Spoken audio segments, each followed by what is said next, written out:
This is the Practice of Therapy podcast with Gordon Brewer, helping you to navigate your private practice journey.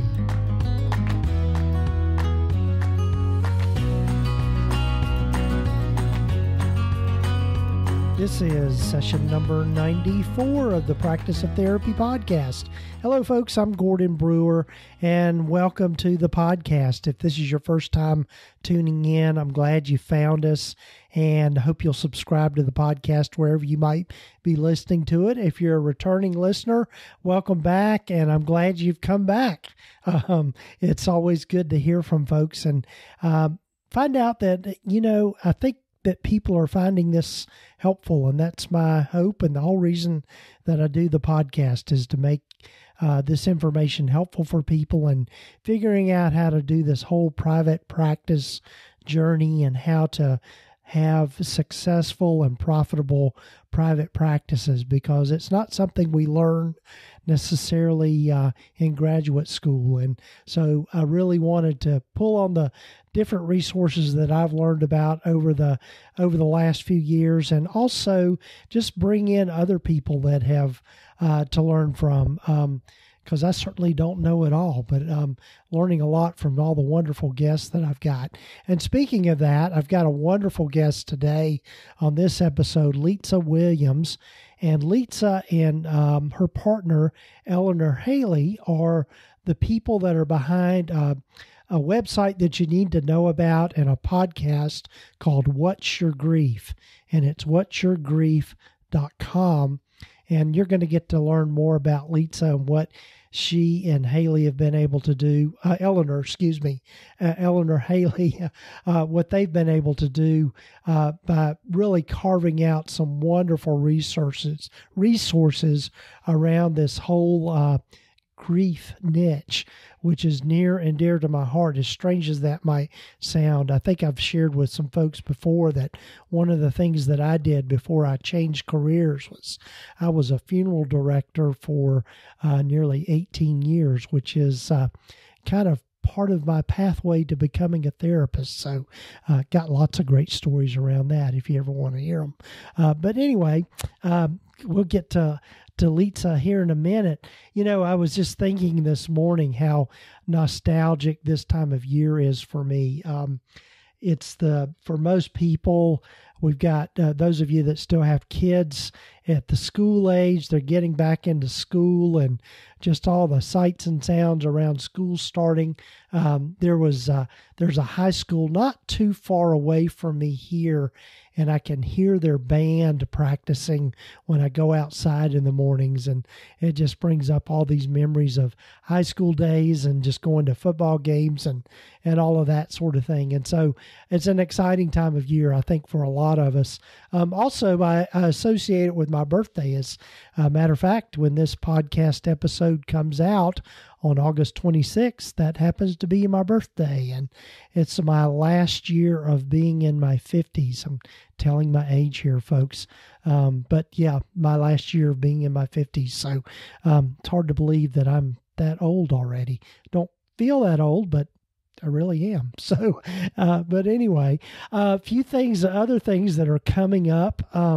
Wanted to make you aware of another webinar I've got coming up. And this is one that I'm doing. I'm partnering with Julie Harris from Green Oak Accounting. And you're going to hear more and more about Green Oak Accounting here in the next month. They're going to be the sponsor of the podcast. So a little quick plug for them, greenoakaccounting.com. And they specialize in helping counselors and therapists with all their accounting needs. So a little quick plug for them. But Julie and I are going to be doing a free webinar, and it's just just wanted to cut straight to the point with the title of this, and it's How to Make Money in Private Practice. And it's going to be a free webinar, and it's just really going to be all about how to set yourself up for financial success from both a business standpoint and also an accounting standpoint. But that's going to be on Friday, September the 13th. It's going to be at 12 noon Eastern Time. And be sure to sign up for that webinar. And you can get to that by going to practiceoftherapy.com therapynotes.com/how-to-make-money. And I think you'll learn some new stuff with that. But love to have you join us for that free webinar. We're also going to be talking about tips for making your practice more profitable, some of the common financial mistakes to avoid in setting up your practice, and you're setting up your books and your accounting. Julie's going to be talking about some of the things that she's learned through her work, which she calls the ratios for success to determine the financial health of your practice. And also we're going to be talking about where and how to invest in your practice, whether it be the money investment or the time investment. And then also just going to fill you in on how you can really learn to become a financial expert for your practice, because this is such important information for everybody to know in just running a business and running a practice. So want to commend that to you. The other thing I'll mention real quick is I still have a few slots left for the mastermind group that is scheduled to start on September the 10th. I don't know why I can't remember that date, but I just couldn't bring it up there for a minute. So want to invite you to maybe look into that. And again, you can get to that information at practiceoftherapy.com/mastermind and just fill out the application there. And then we'll start the conversation to see if this might be a good fit for you. The mastermind group is really going to be geared for those people that are just getting started in their practices, but also those people that are really trying to get to the next level in their practice, whether it's learning how to maybe diversify their income streams in their practice, or maybe thinking about starting a group practice. So just wanted to let you know about that. Again, that starts September the 10th, and what you need to do is just apply for that, and we'll start the conversation. And it's going to be meeting for 2 times a month. The second and fourth Tuesday of each month, again, around the noon hour, 12:30 Eastern time, and we'll meet for an hour via Zoom. And it's a great way to get some great coaching and mentoring and learn from a lot of folks. I love being in mastermind groups. It's just a great way to learn, and so that's why I do them. So anyway, I wanted to make sure you knew about that. So I'm really looking forward to getting to know Litsa Williams, and without further ado, here's my friend Litsa Williams from What's Your Grief?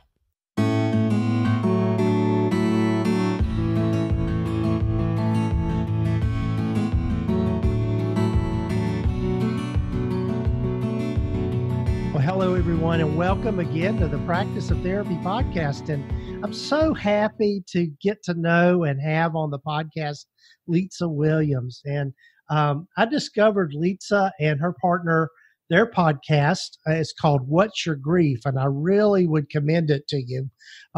Discovered it a few years ago, and just love their style and their way that they do things. And Litsa and her partner, and tell me her name again, Litsa, my brain is going blank here. My partner is Eleanor Haley, who is yes. Yes. So Litsa, I'm so glad you're joining me for the podcast. And both Eleanor and Litsa are also therapists and counselors, therapists, social workers, psychologists in this space. And so happy to have you, Litsa. Yeah, really happy to be here. Thank you so much for inviting us. Yes. So as I start with everyone, why don't you tell folks a little bit about your journey and how you've landed where you've landed and what you're doing with the whole What's Your Grief thing? Absolutely. So our story is a little bit of a winding road. Eleanor and I met when we were working for an organization that provided in-person grief and bereavement support And we were working with individuals who had experienced unexpected and often traumatic losses of a loved one. So I sometimes say the opposite of hospice. They were almost always unanticipated. Many of them were overdoses, suicides, car accidents, gunshot wounds, and then strokes or heart attacks was the primary population of families we were working with. And we would work with them from the time in the hospital, usually in the ICU or the emergency room, and then provide 2 years of grief and bereavement aftercare follow-up services, counseling, workshops, support groups, whatever those families needed. And really, I say 2 years, but it was at least 2 years. For some families, it went well beyond that. And in that time when we were working with families, one of the things that we were very aware of was that for many families, the traditional space of in-person grief support didn't work for everyone for a lot of reasons. Some people just weren't open and receptive to traditional grief support. Some people, it was everything from issues with timing, transportation, travel, all the things that get in the way sometimes of doing traditional in-person counseling. And Eleanor and I ourselves had both experienced significant losses when as teenagers and early adulthood that really also influenced our ideas of what would have worked for us and what did work and didn't work for us. So in doing that, we were kind of always talking about, okay, what do we offer and what could we offer that was a little bit different or outside of this kind of small scope of what we consider traditional grief support.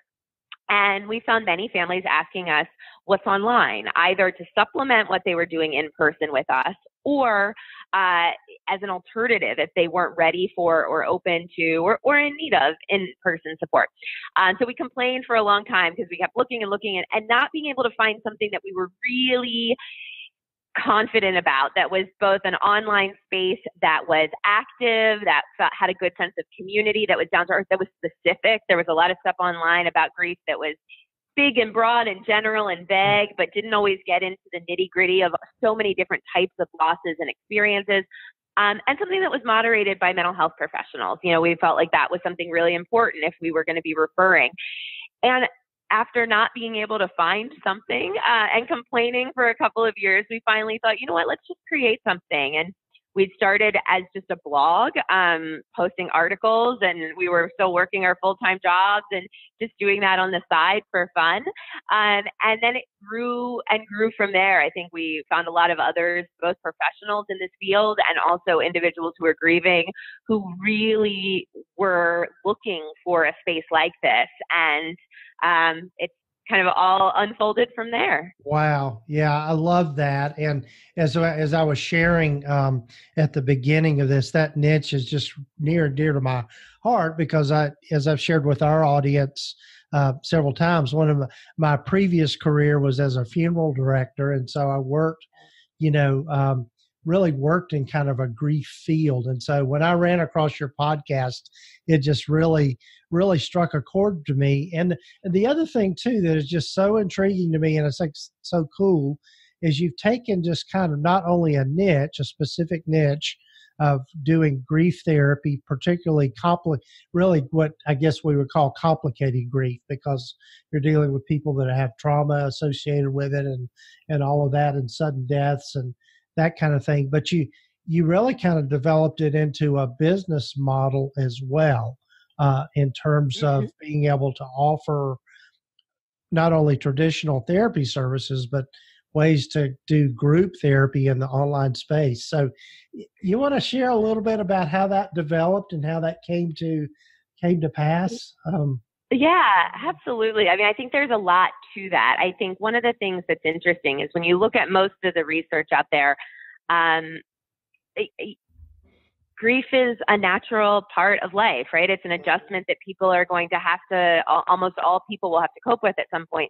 And most of the research shows that about 85% of people are able to cope with grief without getting formal grief counseling or going to see a therapist, as long as they receive normalization, validation, and social support, and often a little bit of education about grief. So that's what the research tells us. But unfortunately, I think when we look at when we were looking at the space of where are people able, those 85% of people who don't necessarily need the extra support, the professional support, where do they find those things? What does it look like if it doesn't come naturally within their support system and within their community? And that was tough. I think we thought, well, some people might actually go out of their way to go to the library, or some people may start to look for other people who are informally, grieving in their community and having groups. But we thought, is there something that we could create in this online space that is offering so many new ways to share information and create community that could help to meet that need for many people who are out there, but then could also help maybe that 15, and I use that number obviously flexibly, but 15-ish% of people who need more, to also help recognize that maybe they're in a place where they are someone who could benefit from in-person support, from seeking out counseling. So that was a big part of it. We also knew for ourselves personally, both Eleanor and I had really used a lot of sort of non-traditional creative coping techniques in our own loss. And when we started talking to one another, I would say first, one thing that we unexpectedly realized is that both of us had used photography as a real tool for self-expression and coping with our grief. And in talking to each other, we had one of those sort of, oh, you too? Like, oh, other people do this? Right. Moments. And we thought, this is a great example of how, let's start talking about this and see if we can find other people who are interested. And as soon as we started talking about it, people were immediately online saying, oh, I do that too, or, oh, I've thought about that and I would love to do that and think about it. I love photography, but I don't know how to connect that with my grief. And once we got that ball rolling, we thought, okay, well, now there's other spaces. We can create webinars, we can create online courses, we can create just blog posts, podcast episodes, where we just create spaces where we talk about this, we educate about it. And we found that people were really excited about, I think, getting some of that information. So for us, we did see this opportunity to say, yes, our background might be training in mental health and therapy, traditional counseling approaches, but interestingly, both of us had used a lot of non-traditional, outside of that scope, coping techniques in our own loss. And so we really saw, I think, an opportunity for that. We also saw that some of the print, something else that we do is we create print materials for funeral directors, hospices, hospitals, grief centers. And that was something I think we also realized in sort of creating a business model approach. We were often being given brochures and booklets and things to give when someone dies. I think there's a comfort in being able to give someone something physical, right? Not just to say, hey, there's a great website, but here's something I'm handing you. And the materials that we were being given to hand to people, we thought these could be a little bit better. These could be more robust. These could help to direct people to some of these new innovative online spaces, to grief camps, to grief centers, to things that maybe weren't around 30 years ago when some of these materials were created and haven't been updated since then. So that was another space where we thought, you know what, we're going to create some print materials as well, which we've done. And we love seeing how many funeral homes and hospices and hospitals and grief centers are now using those materials as the first step to be able to give people some introduction to what grief support might look like. Yes.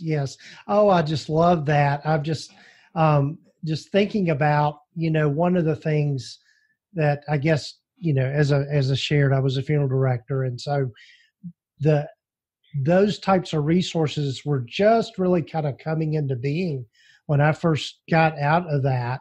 And it really too, just this whole conversation and giving people the language to express something that's very hard to put into words. And so I just love that, using photography and, those creative things to help people through all of that. That's just, I think that's right on the mark. And so just brilliant. That's brilliant. Well, thanks. It's one of those things where we often joke that we throw things out there and we never know what'll stick and what won't stick. But, it's amazing to see when you start talking about creative expression, how many people are using so many interesting creative outlets to cope. And we've just loved seeing that in the online space. Right, right. Yeah, and so tell folks a little bit about what they'll find on your blog, on What's Your Grief blog. Yeah, of course. So at this point, we have nearly 600 articles, which is hard to believe, nearly 600 articles on all things grief and bereavement. And so we really try to cast a very wide net. And what that means when you have 600 articles and we're still publishing every week, and is that I think we cover everything from grief theory and refreshers. We know that unfortunately a lot of mental health professionals, nurses, physicians, funeral directors, teachers, school counselors go through entire, sometimes master's and PhD programs and never get any education about grief and bereavement, which is really mind-boggling when you think about it. It's the one experience that almost everyone we work with will go through at some point, but because it's not, it's not a disorder. It's not in the DSM as a diagnosis. I think for a lot of reasons, it hasn't necessarily become a standard part of required education in a lot of different fields or for a lot of different programs. So we try to offer that, giving a space for professionals and also for people grieving to learn about grief theory. One of the things we believe very strongly is that there has long been a disconnect between sort of academia and then the regular people out there in the world grieving, and this idea that we create resources that are for therapists and then we create resources for the people who are out there grieving. And sometimes those resources, I think, for people who are out there, whether it's grieving or struggling with other issues, I think sometimes we underestimate the interest in certain types of grievers of just wanting to just absorb all that information, things that maybe would have been thought of as a little more designed for therapists. So we like to kind of view ourselves as an explainer site, where we kind of try to bridge that information between what we know and what we've been lucky to learn as mental health professionals and translate that into understandable terms for people who are grieving. So then we have spaces for everything from thinking about really specific situations. How do I go back to work after a death? How do I help my children go back to school after a death? How do I talk to kids about, suicide? Specific things about how do I deal with sibling loss or miscarriage loss or, specific types of losses. So we get into those sorts of things, as well as a lot of areas around creative expression. So photography, journaling, scrapbooking, art, music, a lot of ideas. And for professionals, since I know a lot of the audience listening today may be a professional audience, we try to create a lot of really hands-on ideas to use in groups if people are running groups or sometimes with individuals to help them to think about all different aspects of common themes that come up in grief. So we do a lot of hands-on activities as well. Right. So you can kind of find all that in the article area. We have a podcast, as you mentioned, that though we're not actively recording right now, we have a library of past episodes. We do monthly webinars, so you can find information about that. And then we have e-courses, most of which are self-paced, self-guided courses. Some are geared towards professionals looking for more information about grief. Some are geared towards individuals who are grieving. So there's sort of a combination in our e-course section. And then lastly, we have some creative sub-sites that we run as well. One is called Photo Grief, and that one's very dedicated exclusively to photography and grief. We have one that's called Grief in 6 Words, where we encourage people to share their 6-word stories about grief and loss. And then we actually have a site called The Funeral Friend, which is just getting off the ground now, but that's geared very specifically towards funeral directors. We had a big interest from funeral directors who said, we want to learn more about grief, but we are busy. Can you make it bite-sized? Can you make it very focused on what will impact the immediate time frame where we as funeral directors are working with families or that are very relevant to us? So we worked a little bit with talking with the Funeral Service Foundation and with NFDA, the National Funeral Directors Association, and have just started trying to create a space that will be suited for funeral directors. Right, right. Wow. I can't wait to get back in there and just dig in some more to all those resources you've got there, which is just, it's kind of an oxymoron that grief is exciting, but it's but I just love what you guys have done, and just this whole just taking this idea. I'm always reminded. I spoke to you at the beginning, one of the pioneers in grief therapy and this whole grief space, and I had the privilege of meeting him one time, was Alan Wolfelt. And I always reminded of his quote is grief shared equals grief diminished. And just being able to give people ways to express grief that is maybe outside the box. Because absolutely. And I think his idea of companioning, that many people have taken from, I think one of his big contributions was this idea that we as professionals, it's not always about, expertise in certain areas. Much of it is just about being present with people, being able to companion with them, witness people's pain. And again, in society at large, I think there's this idea of how do we fix grief? Grief is something to recover from and accept and move on and get out. And, I think Alan Wolfelt really started a shift in that conversation of saying our role is not to come in and immediately say, how do we fix this? It's to say grief is a natural part of life. It's something that we need to learn to carry. And really, how do we companion with people to be able to support them in that process? And I think that really was an important shift in the conversation around grief. Right. Yeah. And it's, I think for me in my own practice, that's one of my sub niches is just really being able to help people with grief. And it's just really giving people a safe place to tell their story and tell what happened, and just process and be heard without judgment or with somebody trying to fix it for them or any of that sort of thing. And it's as simple as it sounds. It's really, that's where you help the most. Absolutely. I think we still, have a lot of people out there and professionals out there, to be fair, who, though again, another person who was a pioneer who created the conversation, but who I think has, unfortunately, the way things have been applied has sometimes been a disservice to both what she intended, but also to the process, is certainly Elizabeth Kubler-Ross and the 5 stages of grief, which, I think there's a lot of misunderstanding and misconception around the 5 stages. Many times that's the only thing people have ever learned or heard about grief. And it often has, I think, created that feeling that grief follows this nice, tidy little pattern and process, and we need to just help people get to that acceptance stage and move on. And people I think who we work with will often hear them saying, I think I'm grieving wrong because I didn't experience denial, or I didn't go through bargaining. And, that process of just normalizing and validating and saying, no.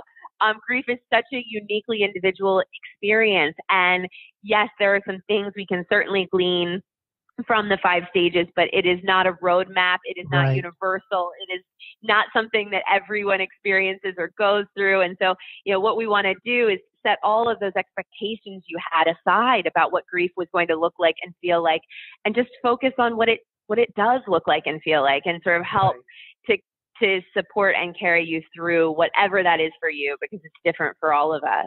Right. Yeah. And it's the thing that I know about grief, just in my own life experience and just having worked around so much grief for those years, is that grief has a way of bubbling up when we least expect it. Even when we've really kind of got to that place where we think, okay, well, I've really kind of resolved this for myself, but no, it's always there under the surface, I think, for us, and it just can really come up. And just not to get too far off on a tangent here, but just I think about with all the things that have been happening in the news lately with shootings and violence that's just there, how much that just brings up grief for people so many times. I just remember back when Sandy Hook, and I'm going to get emotional here just thinking about it, just how emotional that was for me, and I guess it's because my daughter was young then, and that, all of that. And so those things just come to the forefront for us, and being able to normalize that, like you said. Absolutely. I think when we let people know that, forever there are going to be these moments where it's going to come up and it's going to be hard, and that's a normal part of life and loss and grief. I think that helps so much, because oftentimes people will think, oh, I thought I was doing so well, and then suddenly I had a terrible week or a terrible day or a triggering experience. I must not have been doing as well as I thought. Right. And saying, no, that's not what that means at all. This process is up and down. There's always going to be these moments that come up for us. And a concept I think we love to educate people about, both for children and adults, is that idea of re-grief, that we re-grieve experiences. And that is a normal part. And for kids, it's especially important, because we know children re-grieve at each developmental stage. So If they go through a loss when they're 8, they only have the lens of an 8-year-old. They'll only have those concepts and that understanding of the world with which to grieve. And when they hit 12 and then 16 and 20, they are going to revisit those losses through those new lenses that they now have. But we as adults do that as well. We hit life milestones. We hit moments where we, thought that our partner would be there when we retired, and he's not there or she's not there, and suddenly we're re-grieving that loss all over again, even when it was 30 years ago. And so helping people to know that doesn't mean that they didn't deal with it or they didn't cope right or they never, that just means that grief becomes part of our journey, and we're going to feel it at different moments. And certainly we're going to feel it when life events come up in the media. When we see these other things, we're going to feel something both for what the unbelievable empathy that we feel for other humans who are suffering, but that often our own losses are wrapped in with those things as well, and our own life experiences. And I think the more we can do as professionals to normalize that, the more it helps those that we serve to be able to feel like, oh, okay, this doesn't mean I'm doing it wrong. This means this is what the process is. Right. Ultimately, everyone has to grieve in their own way, in their own time. And I think just giving them the tools to do that and different avenues is just so helpful. Well, Litsa, I want to be, we could probably spend all day, and I wish you were close enough to where we could just grab coffee one day, but I want to be respectful of your time. But tell folks some more about how they can get in touch with you and what you and Eleanor are doing, the website and all of that.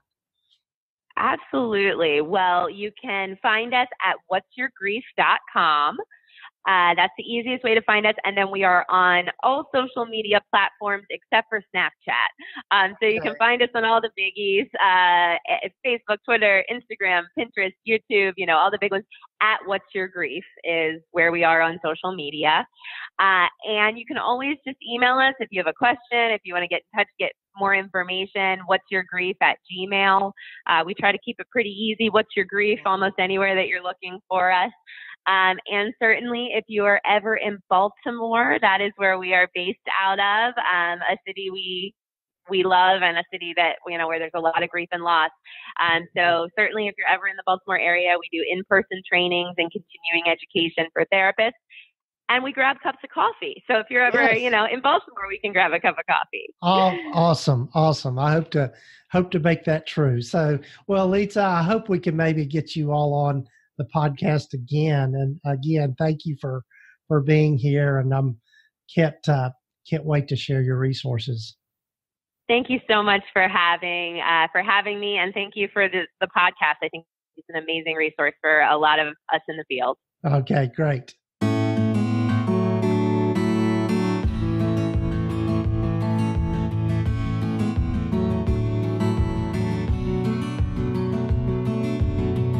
Well, folks, I hope you enjoyed hearing from Litsa as much as I did. I'm so glad she was able to join me for the podcast.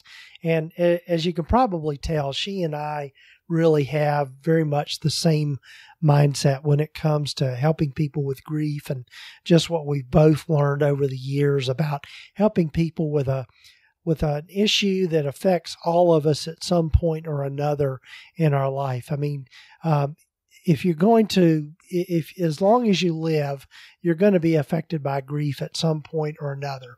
It affects all of us in different ways at different times. So be sure to go and check out Litsa's resources over at whatsyourgrief.com. They've got some wonderful resources there, not only for folks that are going through the grieving process, but also for professionals and those of us that are in the helping fields, helping people through those different hard times in their life. And again, as Litsa said, I think the greatest thing that we can do for people when they're grieving is just simply be present with them and be present for them during that whole process. So again, I invite you to go over and check out those resources. The other thing too is be sure to check out the free webinar that's coming up. And that's on how to make money in private practice and learning how to be successful financially in your practice. And again, you can get to that at practiceoftherapy.com/how-to-make-money. It's just a pretty simple URL. But you can go over there and sign up. The free webinar, September the 13th. It's going to be at 12 noon. And even if you don't think you'll be able to make it to the live webinar is going to be better for you just because you'll get to ask questions and we'll be able to have some interaction during the live webinar. But if you don't think you'll be able to make it, do sign up for it. And that way you'll get access to the recording of the webinar once we have it. So again, I'm very grateful to Julie Harris for partnering with me on this. Julie Harris from Green Oak Accounting. And you're going to be hearing more about them too in coming episodes. They're going to be the sponsor for the podcast in the month of September. So I'm excited about that. So, well, folks, again, thanks for tuning in. Oh, and one other thing, just real quickly before I go, is again, I've got just a few slots left in the mastermind group that's going to be starting September 10th. And so if you're interested in that and interested in joining that, be sure to go and apply over at practiceoftherapy.com/mastermind. And that will begin the conversation, and we'll be able to talk about if it's a good fit for you or not, or whether it would be appropriate for you to join.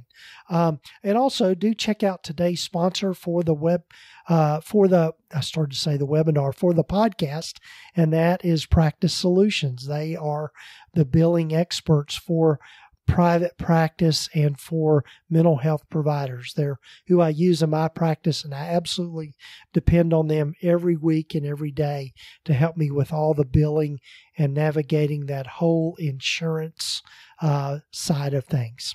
And again, you can get to them by going to practicesol.com/Gordon and find out more about the services that they offer. Well, folks, again, thanks for joining me, and I hope you have a great rest of your week or weekend whenever you might be listening to this. And tune in next week for another great episode of the Practice of Therapy podcast. Take care, folks.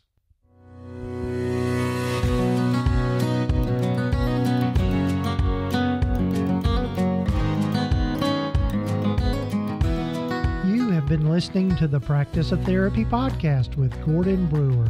Please visit us at practiceoftherapy.com for more information, resources, and tools to help you in starting, building, and growing your private practice. And if you haven't done so already, please sign up to receive the free private practice startup guide at practiceoftherapy.com. The information in this podcast is intended to be accurate and authoritative concerning the subject matter covered. It is given with the understanding that neither the hosts, guests, or producers are rendering legal, accounting, or clinical advice. If you need a professional, you should find the right person for that.